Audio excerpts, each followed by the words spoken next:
Chapter 5 of Lyrical Ballads 1798 by Samuel Taylor Coleridge and William Wordsworth. This recording is in the public domain. Verity Kendall. The Female Vagrant. By Derwent's side my father's cottage stood. The woman thus her artless story told. One field, a flock, and what the neighbouring flood supplied To him were more than mines of gold. Light was my sleep, my days in transport rolled. With thoughtless joy I stretched along the shore My father's nets, or watched, when from the fold High o'er the cliffs I led my fleecy store, A dizzy depth below, his boat and twinkling oar. My father was a good pious man, An honest man, by honest parents bred, And I believe that, soon as I began to lisp, He made me kneel beside my bed, And in his hearing there my prayers I said, And afterwards, by my good father taught, I read and loved the books in which I read, For books in every neighbouring house I sought, And nothing to my mind a sweeter pleasure brought. Can I forget what charms did once adorn My garden, stored with peas, and mint, and thyme, And rose and lily for the Sabbath morn? The Sabbath bells and their delightful charm, The gambols and wild freaks at shearing time, My hen's rich nest through long grass scarce espied, The cowslip gathering at May's dewy prime, The swans that, when I sought the water side, From far to meet me came, spreading their snowy pride. The staff I yet remember which upbore The bending body of my active sire, His seat beneath the honeyed sycamore, When the bees hummed, and the chair by winter fire, When market morning came, the neat attire With which, through bent on haste, myself I decked, My watchful dog, whose starts of furious ire, When stranger passed, so often I have checked, The red breast known for years, which at my casement pecked. The suns of 20 summers danced along, Ah, little marked how fast they rolled away, Then rose a mansion proud our woods among, And cottage after cottage owned its sway. No joy to see a neighbouring house, or stray Through pastures not his own, the master took. My father dared his greedy wish gainsay, He loved his old hereditary nook, And ill could I the thought of such sad parting brook. But when he had refused the pre-offered gold, To cruel injuries he became a prey, Sore traversed in whate'er he bought and sold. His troubles grew upon him day by day, Till all his substance fell into decay. His little range of water was denied. Footnote 2. Several of the lakes in the north of England are let out to different fishermen, in parcels marked out by imaginary lines drawn from rock to rock. End of footnote. All but the bed where his old body lay, all was seized, and weeping side by side, We sought a home where we uninjured might abide. Can I forget that miserable hour, When from the last hilltop my sire surveyed, Peering above the trees, the steeple tower, That on his marriage day sweet music made? Till then he hoped his bones might there be laid, Close by my mother in their native bowers. Bidding me trust in God, he stood and prayed. I could not pray.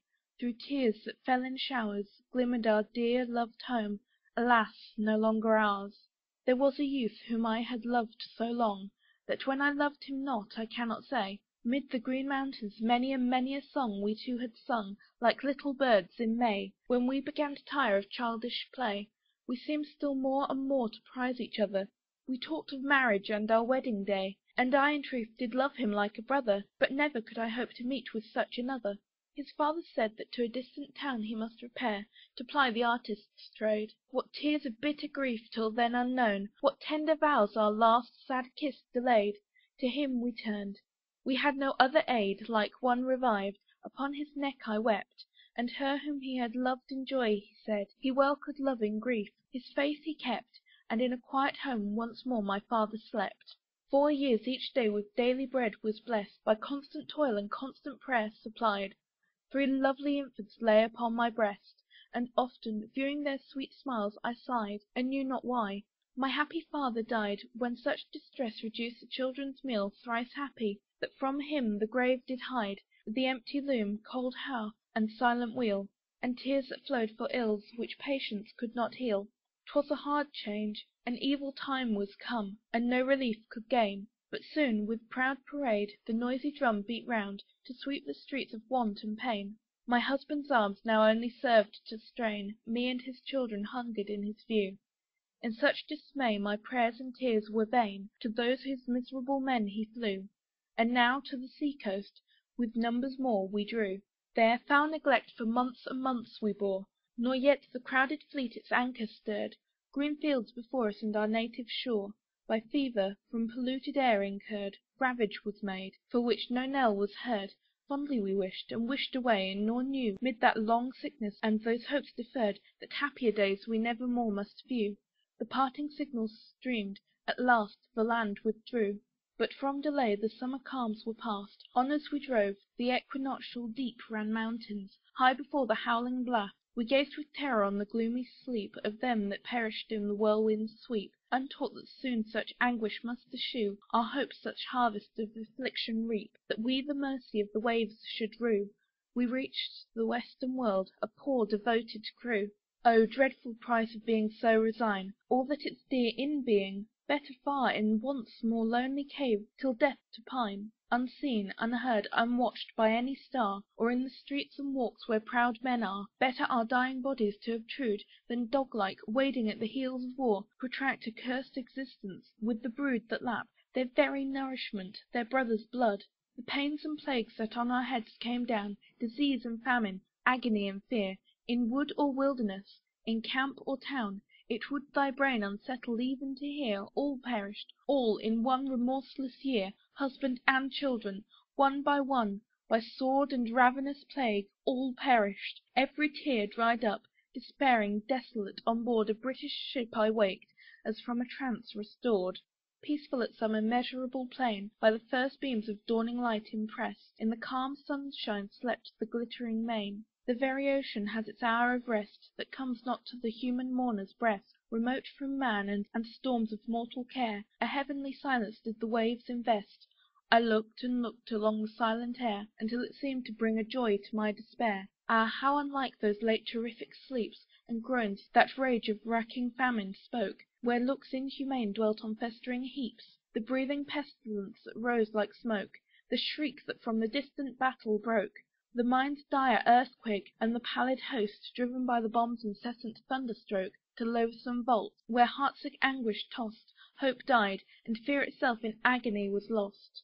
Yet does the burst of woe congeal my frame, When the dark streets appear to heave and gape, While like a sea the storming army came, And fire from hell reared his gigantic shape, And murder, by the ghastly gleam, and rape Seized their joint prey, the mother and the child. But from these crazing thoughts my brain escape. For weeks the balmy air breathed soft and mild, And on the gliding vessel heaven and ocean smiled.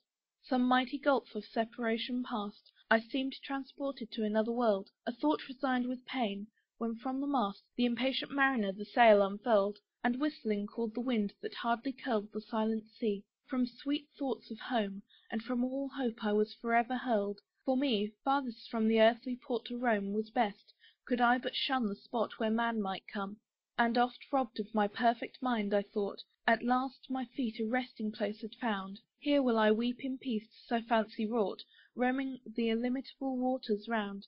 Here watch of every human friend disowned.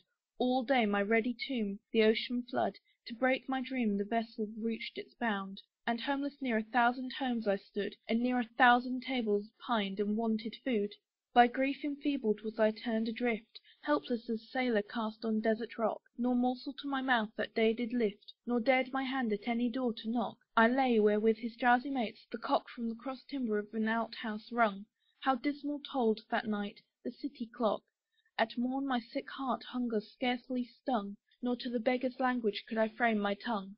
So passed another day, and so the third. Then did I try in vain the crowd's resort, To deep despair by frightful wishes stirred. Near the sea side I reached a ruinful fort. There, pains with nature could no more support, With blindness linked, did on my vitals fall. Dizzy my brain, with interruption short Of the hideous sense, I sunk, nor stepped crawl, And thence was borne away to the neighbouring hospital. Recovery came with food, but still my brain was weak, Nor of the past had memory. I heard my neighbours, in their beds, complain Of many things which never troubled me. Of feet still bustling round with busy glee, Of looks where common kindness had no part, Of service done with careless cruelty, Fretting the fever round the languid heart, And groans which, as they said, would make a dead man start. These things just served to stir the torpid sense, nor pain nor pity in my bosom raised. Memory, though slow, returned with strength, and thence dismissed, again on open day I gazed at houses, men, and common light, amazed. The lanes I sought, and as the sun retired, came where beneath the trees a faggot blazed. The wild brood saw me weep, my fate inquired, and gave me food and rest more welcome, more desired. My heart is touched to think that men like these, the rude earth's tenants, were my first relief. How kindly did they paint their vagrant ease, and their long holiday that feared not grief, for all belonged to all, and each was chief. No plough their sinews strained, on grating road no wain they drove, and yet the yellow sheaf in every vale for their delight was stowed. For them in nature's meads the milky udder flowed. Semblance with straw and punnered ass they made of potters wandering on from door to door, but life of happier sort to me portrayed, and other joys my fancy to allure. The bagpipe dinning on the midnight moor, in barn uplighted, and companions' boom well met from far, with revelry secure. In the depth of the forest glade, when jocund June rolled fast along the sky his warm and genial moon. But ill it suited me, in journey dark o'er moor or mountain, midnight theft to hatch, to charm the surly house dog's faithful bark, or hang on tiptoe at the lifted latch. The gloomy lantern, and the dim lit match, the black disguise, the warning whistle shrill, and ears still busy on its nightly watch, were not for me, brought up in nothing ill. Besides, on grief so fresh my thoughts were brooding still. What could I do, unaided and unblest? Poor father, gone was every friend of thine, and kindred of dead husband are at best small help, and after marriage such as mine, with little kindness would to me incline. Ill was I then for toil or service fit, with tears whose course no effort could confine. By highway side forgetful would I sit whole hours, my idle arms in moping sorrow knit. I lived upon the mercy of the fields, and oft of cruelty the sky accused, on hazard, or what gentle bounty yields, now coldly given, now utterly refused. The fields I for my bed have often used, but what afflicts my peace with keenest ruth is, that I have my inner self abused. Forgone the home delights of constant truth, and clear and open soul, so prized in fearless youth. 3 years a wanderer, often have I viewed, in tears, the sun towards that country tend, where my poor heart lost all its fortitude. And now across this moor my steps I bend. Oh, tell me whither, for no earthly friend have I. She ceased, and weeping turned away, as if because her tale was at an end. She wept, because she had no more to say of that perpetual weight which on her spirit lay. End of The Female Vagrant. Recording by Verity Kendall.